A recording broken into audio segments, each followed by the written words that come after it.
ఈ నెల 14/2/2017 రోజు జరిగిన రాబరీ కేసు విషయంలో ఎస్ఐ రవిప్రసాద్ అతని యొక్క టీం కలిసి ముగ్గురు ఎక్యూజులను అరెస్ట్ చేయడం జరిగింది. అందులో ముఖ్యమైన ఎక్యూజుడు మేకల లక్ష్మణ్ మరియు గండికోట కుమార్, అతని యొక్క సహచరుడు లోకిని మధు. వీరు ముగ్గురు కలిసి ఇంకో ఇద్దరున్నారు, వాళ్ళ పేర్లు ఇంకా అరెస్ట్ కాలేదు. మొత్తం 5గురు గ్యాంగు.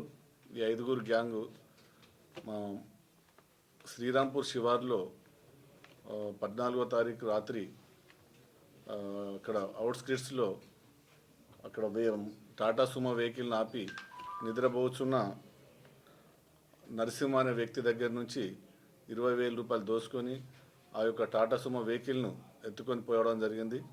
అట్టి కేసులో ఎస్ఐ రవిప్రసాద్ గారు ఏసీపీ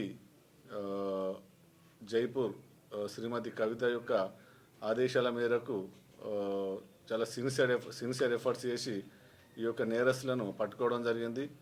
ఇట్టి నేరస్తులు కరీంనగర్ డిస్టిక్లో ఒక 90 పందులను కూడా దొంగతనం చేయడం జరిగింది. అట్లాగే ఒక టాటా మ్యాజిక్ వెహికల్ సిసిసి నస్పూర్లో, 2 మోటార్ సైకిళ్ళు హాజీపూర్లో, ఇంకో మోటార్ సైకిల్ సిసిసి నస్పూర్లో దొంగతనం చేయడం జరిగింది. ఈ యొక్క వెహికల్స్ను తర్వాత ఈ టాటా సుమోను మేము రికవర్ చేయడం జరిగింది. తర్వాత అట్లాగే పందులకు సంబంధించిన 72,000 రూపాయలను కూడా రికవర్ చేసినాం.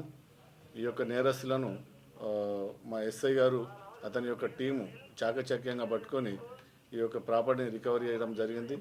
అందుకు మా ఎస్ఐ రవిప్రసాద్ వారి యొక్క టీంను అభినందిస్తూ వారికి రివార్డును కూడా ప్రపోజ్ చేయడం జరుగుతుంది.